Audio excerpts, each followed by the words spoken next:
ഇന്നത്തെ വിശേഷം എന്താണെന്നില്ലേ, നമ്മുടെ ഈസി വേവ് പെറ്റൂണിയമായി പൂ വിരിഞ്ഞു.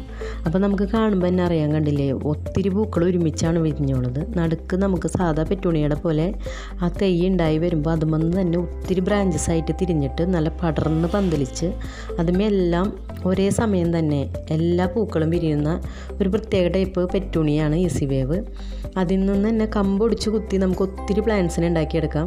വിത്തുകളിൽ നിന്നും ഇതിൽ നിന്ന് പ്രൊപ്പഗേഷൻ നടക്കുമെന്ന് പറയുന്നുണ്ട്. അപ്പോൾ എനിക്ക് ആദ്യമായിട്ടാണ് ഈ സംഭവത്തുമ്പോൾ ഒരു പൂ വിരിഞ്ഞേക്കണത്.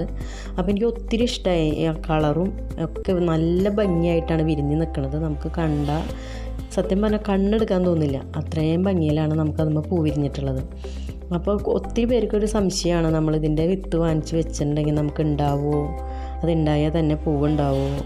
ഞാനിത് വാങ്ങിച്ച് വെച്ചിട്ട് ഏകദേശം ഒരു 1.5 മാസമായിട്ടുള്ളൂ കേട്ടോ. അപ്പോഴേക്കും അതുമ്പോൾ പൂവുണ്ടായെന്ന് പറഞ്ഞാൽ ആദ്യത്തെ ഒരു പൂവ് വിടർന്നതിൻ്റെ തൊട്ട് പുറകെ തന്നെ ബാക്കിയുള്ള എല്ലാ ബ്രാഞ്ചസിലും പൂക്കൾ വിരിഞ്ഞു. അപ്പോൾ അങ്ങനെ നിറയെ പൂക്കളായിട്ട് നിൽക്കണം. അതിൻ്റെ കളറിൻ്റെ കാര്യത്തിൽ ഒരു രക്ഷയുമില്ല, നല്ല വയലറ്റ് കളറിലുള്ള പൂക്കളാണ്.